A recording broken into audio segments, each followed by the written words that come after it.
I will now deliver the statement of the President of the General Assembly.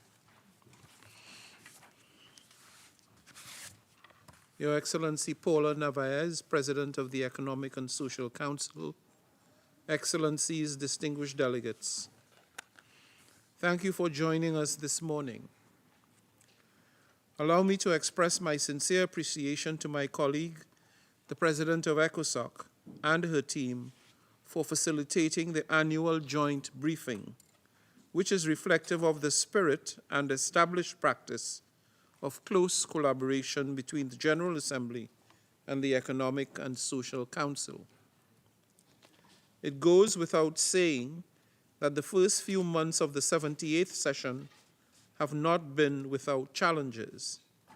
The challenges which, in fact, we must use these forums to collectively ponder on viable solutions. We are, dear colleagues, losing ground on peace, precisely when we need it most.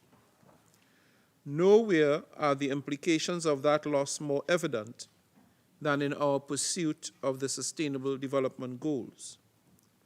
As it stands, we are dangerously off course on our targets for the 2030 Agenda for Sustainable Development. The Secretary General's report on our common agenda and its recommendations is intended to help kickstart this shift, or, as the Secretary General himself said, to turbocharge the SDGs.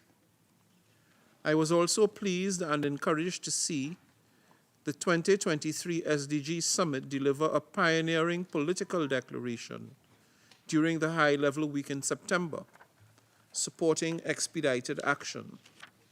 These are positive steps.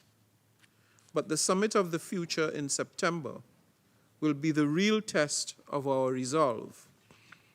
It will be the moment for world leaders to not only scale up commitments, but to also reinvigorate multilateralism to better deliver on whatever it takes to address the myriad of challenges confronting us today. We must not miss this opportunity. Colleagues, at the heart of the Summit of the Future is an understanding that its outcomes must emanate from an inclusive and multi-stakeholder process with the visceral involvement of the young people. Across continents, such as Africa, we have a demographic dividend that we must harness through investing in the youth. The next generation certainly need better tools and assets to live a meaningful life and engage in the sustainable development of their countries and societies, especially access to quality education and technology and innovation to close the digital divide. With the newly established UN Youth Office, we have the necessary momentum to engage young people in all aspects of the organization's work. The summit's outcome, the Pact of the Future, will advance our discussions on sustainable development and financing for development. Peace and security, science and technology, digital cooperation, and global governance, all for our youth and future generations. Capitalizing on its potential, however, requires political will and leadership to ensure this process is sufficiently ambitious in the form of language that is action-oriented. Now is not the time to hold back, but to spark action and take an unprecedented giant leap forward to the shared future we all want. In support of this effort, and to further drum up support and facilitate momentum, I will convene an inaugural Sustainability Week from the 15th to the 19th of April here at United Nations headquarters. It will include high-level events covering debt sustainability, tourism, transportation, energy, and infrastructure connectivity. It is my hope that this week will help to galvanize widespread support to enable the General Assembly to make meaningful progress on these and related areas. While the Summit of the Future and the Sustainability Week will shape the remainder of the 78th session, there are several other events that will drive action, many to be delivered in coordination with ECOSOC. These will include the following: the review of ECOSOC and the High-Level Political Forum, where we will explore avenues for improved coordination between UN organs. The one-day thematic event on the El Niño phenomenon on 30th of April, which will generate action-oriented recommendations to address El Niño's socioeconomic and environmental impacts. And the 62nd session of the Commission on Social Development next week, which is an excellent opportunity to build upon the outcomes of the 2023 SDG Summit and generate momentum towards the Summit of the Future.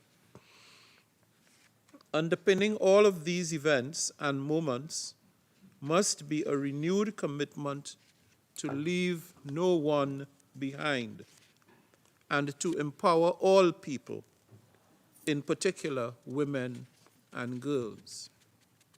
I stress, in particular, women and girls. On this note, I look forward to working with ECOSOC on and participating in this year's Commission on the Status of Women. I also look forward to hosting a meeting to commemorate the 10th anniversary of the World Conference on Indigenous Peoples on the 17th of April. And to empower the young people, I plan to hold a dialogue with youth delegates on the sidelines of the ECOSOC Youth Forum in April, as well as convene an event on 29th April for the 30th anniversary of the 1994 International Conference on Population and Development's landmark program of action. Excellencies, there are other events and moments in the months to come, but I will hand over to my esteemed colleague to outline further details. In the meantime, and in closing, I would like to congratulate the President of ECOSOC on a successful special meeting of ECOSOC in beautiful and sunny Santiago. I have no doubt that the outcomes of that gathering, held on the theme, the future of work towards a productive, inclusive, and sustainable global society, along with the joint events we held on LLDCs and on Haiti, will provide valuable inputs to the upcoming processes and summits. I thank you again for your cooperation, and I look forward to hearing your recommendations on how we can best achieve our shared goals in the remainder of the 78th session. I thank you.